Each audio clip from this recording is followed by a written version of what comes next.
Vai. Boa tarde, somos do Instituto Federal do Estado do Mato Grosso, campus Campo Novo do Parecis. Iremos estar apresentando um trabalho de microbiologia da professora Andréia, e os alunos presentes nesse trabalho é a Geisla Pérez, o Gabriel Bordim e a Olenara Rodrigues. O tema do nosso trabalho é sobre o processo de geração de ATP a partir da celulose, e com isso a professora passou algumas 5 questões para a gente estar respondendo ao decorrer do trabalho. Tá, eu vou falar a primeira pergunta.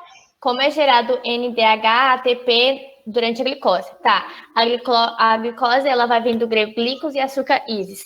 Ela vai ser um processo anaeróbico, ou seja, ela não vai ter oxigênio. Ela também vai ocorrer a degradação da glicose. Esse processo ela vai ocorrer no citoplasma das células, onde vai estar presente em todos os seres vivos.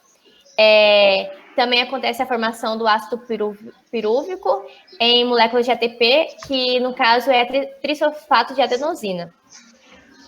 Essa glicose a gente obtém ela através da alimentação, ou então através da degradação do glicogênico, que fica no nosso corpo. O processo dessa quebra de substâncias, ela vai se iniciar com a adição de 2 fosfatos em uma molécula de glicose, e ela pode ser muito estável e também fácil de quebrar. Esse processo é chamado de ativação e ocorre com o gasto do trisfosfato de adenosina. Pode passar. Tá, aqui no slide 2 eu vou dar uma sequência sobre a pergunta. No início do processo, eles são utilizados fosfatos provenientes de 2 moléculas de ATP. O saldo líquido é de 2 moléculas. Tá. Um radical fosfato inorgânico, que vai ser esse pi, ele vai ser adicionado a uma molécula de ATP, que vai ser adenosina de sulfato, e nesse processo da glicose vai ocorrer a liberação de 4 elétrons e 4 íons.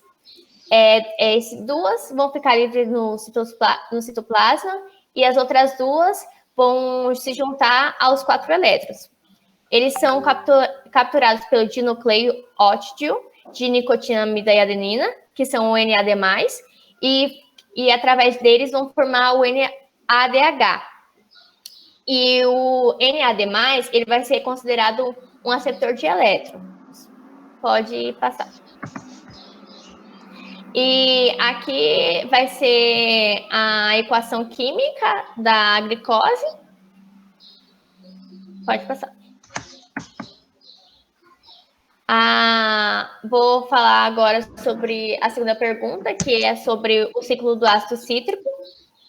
Aqui a gente trouxe um esquema, e durante os próximos slides eu estarei explicando melhor sobre esse esquema. Pode passar. O ciclo do ácido cítrico, ele também pode ser chamado de ciclo de Krebs. Ele pode ser tanto ciclo de ácido cítrico, ou ele vai ser também vai fazer parte da fase das respirações celular. Essa fase de respiração celular, ela foi descoberta pelo bioquímico Hans Adolf Krebs, e isso foi nos anos de 1938. Essa fase de respiração, ela ocorre na matriz mitocondrial, e também é considerada uma rota anfibólica, catabólica e anabólica. O ácido pirúvico, ele vai sofrer uma descarboxilação oxidativa pela ação de enzima piruvato deshidrogenase, que existe no interior das mitocondrias dos seres eucariontes. Ele reage com a coenzima A, que é o CoA. O resultado dessa reação é a produção de acetilcoenzima, que vai ser o acetil-CoA. E também vai ter uma molécula de carbono. Através disso, o acetil-CoA ele vai reagir com ácido oxalacético, que vai liberar a molécula de coenzima A, que também não vai permanecer no ciclo. Assim, vão formar o ácido cítrico. Depois disso, depois de formar esse ácido cítrico, vai ter uma sequência de 8 reações, que vão haver liberação de 2 moléculas de gás carbônico, que vai ser os elétrons e os íons. No final, o ácido oxalacético, ele vai acabar sendo restaurado e devolvido à matriz mitocondrial. e através disso ele já vai poder recomeçar o ciclo novamente. Os elétrons e os íons, eles vão ser liberados nas reações e eles vão ser liberados nas reações de NAD e que vão ser convertidos pelas moléculas de NADH e também pelo FAD, que é o dinucleótido de flavina adenina, que vai ser outro receptor de elétrons. No ciclo de Krebs, a energia liberada é uma das etapas formas a partir do GDP, que é o disfosfato de guanosina. Ele vai ser de um grupo fosfato inorgânico, que vai ser o PI, e ele é uma molécula GTP, que é um trisfosfato de guanosina, que vai ser bem diferente do ATP. E ele serve apenas para conter a guanina como base nitrogenada ao invés do adenina. O GTP ele é o responsável por fornecer a base nitrogenada ao invés do adenina. Desculpa, confundi. O GTP ele é responsável por fornecer a energia necessária e alguns processos celulares. Também como a síntese de proteínas, podemos concluir que o ciclo Krebs ele é uma reação catabólica porque promove a oxidação de acetil-CoA a duas moléculas de CO2 e conserva uma parte de energia livre dessa reação na forma de coenzimos reduzidos. E eles serão utilizados na produção de ATP, na fosforilação oxidativa, a uma última etapa na respiração celular. Bom, como é gerada a força de próton motivo nos transportes de elétron? Essa é a terceira questão. A conservação de energia na respiração está associada no estado energizado da membrana, como a gente pode estar observando aqui, nessa imagem. E esse estado é estabelecido pelo transporte de elétron. Para entender como o transporte de elétron está ligado à síntese do ATP, no caso aqui, é necessário entender inicialmente a matéria, como o sistema de transporte de elétrons está organizado na membrana citoplasmática. Os dois lados da membrana diferenciam-se em cargas de pH, isso forma o potencial eletroquímico através da membrana.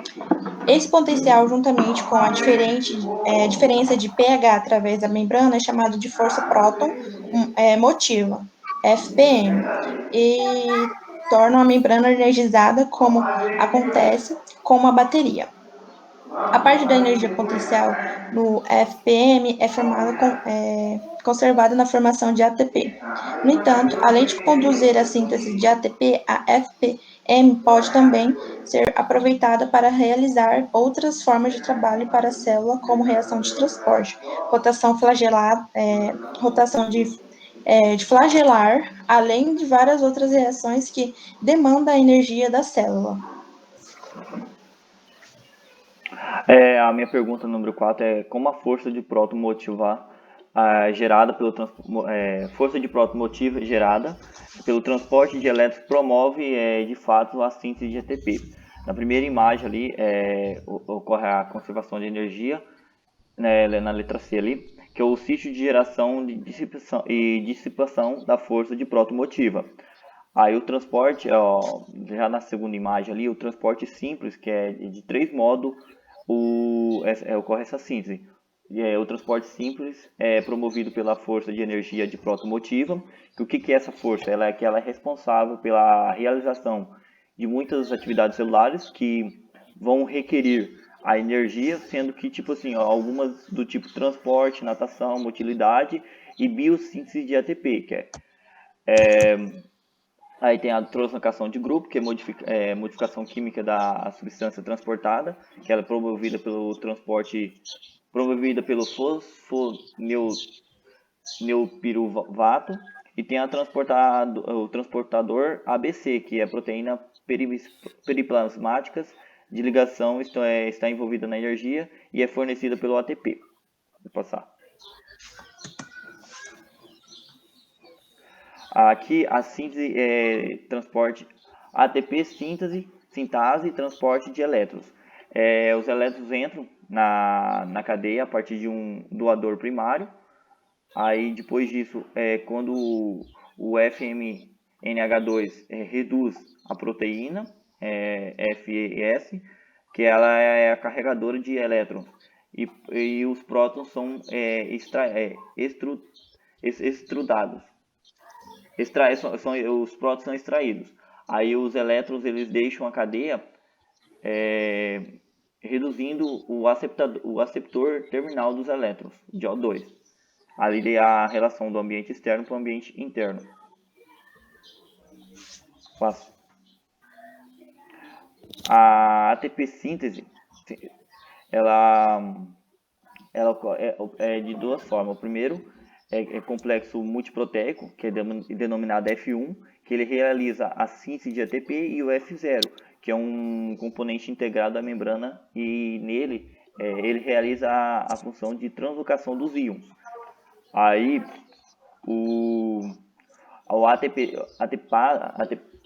a ATPase, que catalisa a reação, ela é reversível entre o ATP e o ADP mais o PI. Na ATPase, a estrutura das proteínas elas são conservadas entre todos os domínios da vida.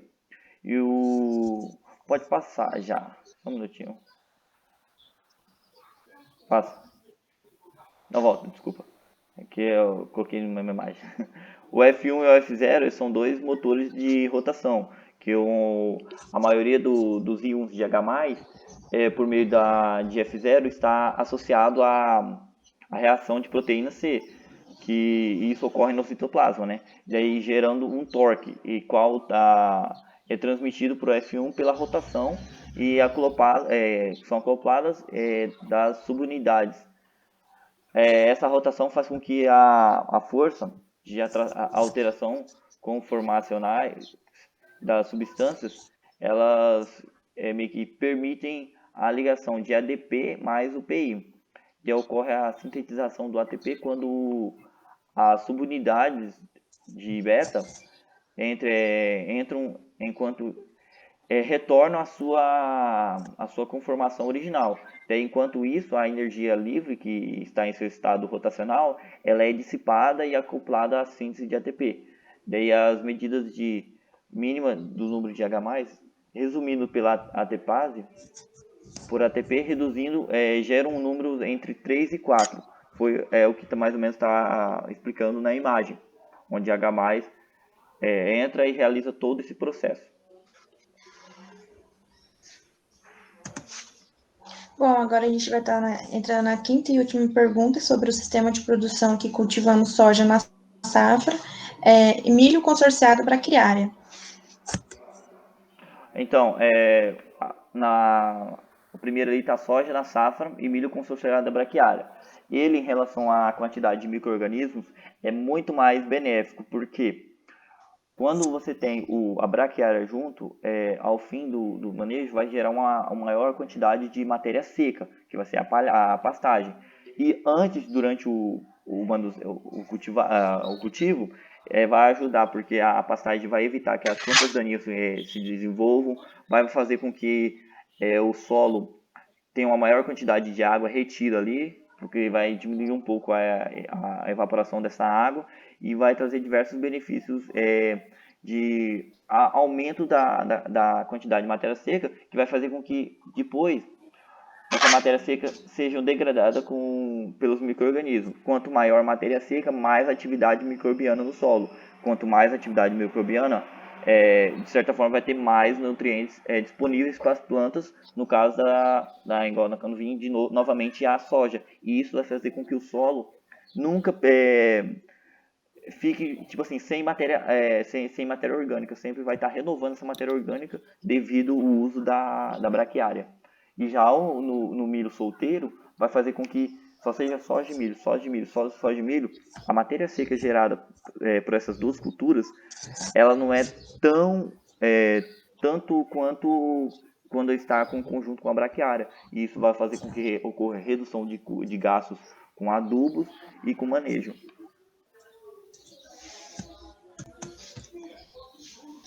As nossas referências.